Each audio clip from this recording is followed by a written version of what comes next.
Assalamualaikum warahmatullahi wabarakatuh. Selamat sore, salam sejahtera untuk kita semua. Salam rahayu, salam untuk saudara semua yang ada di dalam maupun di luar negeri. Semoga berbahagia. Sedang saudaraku yang mengalami badan tidak enak, sakit-sakit atau ya meriang-meriang, semoga mendapat kesembuhan yang lebih cepat. Sedang yang berusaha, bekerja, beraktivitas, mendapat rezeki yang banyak dan berkah. Amin. Kali ini kita akan membicarakan Ole Romeni di Oxford ya, yang turun ke lapangan membela Oxford United melawan Leeds United ya. Jadi entah sengaja atau tidak, ada kamera secara ya sengaja menangkap momen yang bikin geger para pecinta sepak bola tanah air. Dari sudut pandang tribun, penonton terlihat beberapa wajah yang sangat familiar. Ya, bukan cuma Marcelino yang jadi bagian dari Oxford, tapi juga 3 tokoh ya, penting timnas Indonesia. Ya, siapa lagi kalau nggak pelatih kita, Patrick Kluivert, ya, Denny Langsat dan Jordi Craft. Duduk bersama menyaksikan pertandingan, dan yang bikin lebih menarik ya, tepatnya di barisan depan mereka terlihat sosok yang sering kita bicarakan, yaitu Pascal Struijk. Jadi saat itu Pascal memang absen ya, karena cedera. Kehadiran Pascal di laga tandang ditambah posisinya yang begitu dekat dengan pelatih timnas memunculkan satu dugaan kuat ya. Ini bukan momen biasa tapi momen pendekatan. Diyakini ada pembicaraan penting yang terjadi di sela-sela pertandingan itu. Sebab Pascal Struijk memang sudah lama masuk dalam radar PSSI, dan kini dengan adanya Patrick Kluivert sebagai pelatih utama, peluang itu kembali terbuka lebar ya. Bisa jadi inilah titik awal Pascal menyatakan komitmennya untuk memperkuat Garuda ya.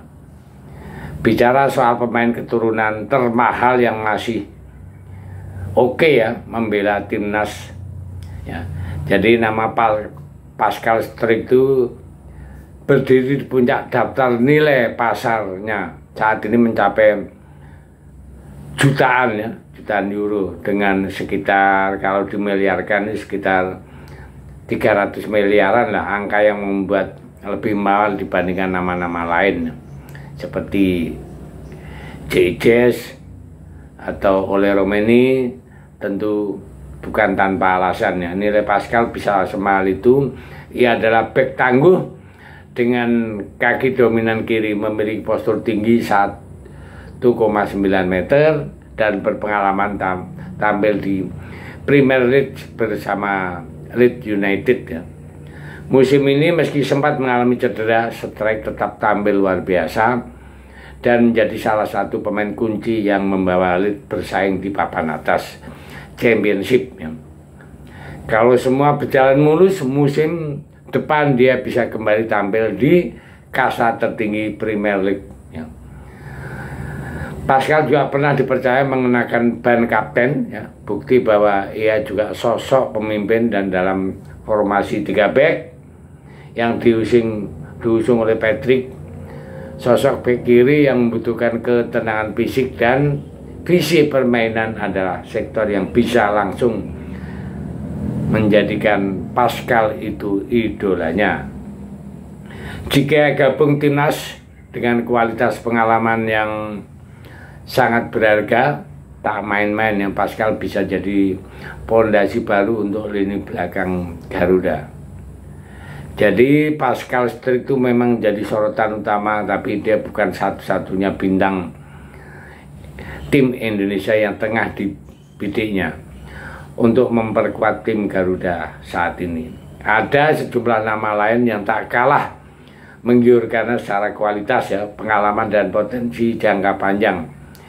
Siapa saja ya, nah itu akan banyak ya yang dicari di belahan dunia biru di sana. Jadi 3 pelatih itu memang banyak mencari talenta-talenta yang bertebaran di Eropa. Jadi pemain-pemain yang mereka cari tentunya kita mengharapkan untuk timnas Indonesia, baik itu yang senior maupun yang U23. Kenapa? Karena ini sangat urgent atau mendesak. Juni kita menghadapi Cina. Sementara untuk U23 sudah akan dimulai pemanasan, ada AFF. Maka dari itu 3 pelatih ini menurut saya bukan sekedar jalan-jalan aja, memang dia betul memikirkan timnas. Jadi hal itulah yang membuat kita ini dalam arti fan-fannya timnas Indonesia mengharapkan sekali Juni itu bisa menang. Kalau kita menang dengan Cina, artinya kita sudah dapat mengunci, kita bisa ronde 4. Kalau ronde 4 otomatis dan kita yakini pemain-pemain top dunia akan berbondong-bondong masuk ke timnas. Begitu juga U23. Untuk tahun yang lalu kita pernah meraih semifinal, dan untuk kali ini ditargetkan lebih di atasnya lagi. Nah, jadi ke depan ini kita ada tontonan atau kita akan pendukungan yang luar biasa, banyak agenda-agenda yang akan ditempuh oleh PSSI. Maka dari itu dengan pergerakan 3 pelatih ini tentu kita mengharapkan hasil yang positif dan bisa membawa pemain-pemain keturunan yang class wide. Saya pikir itu. Terima kasih. Merdeka.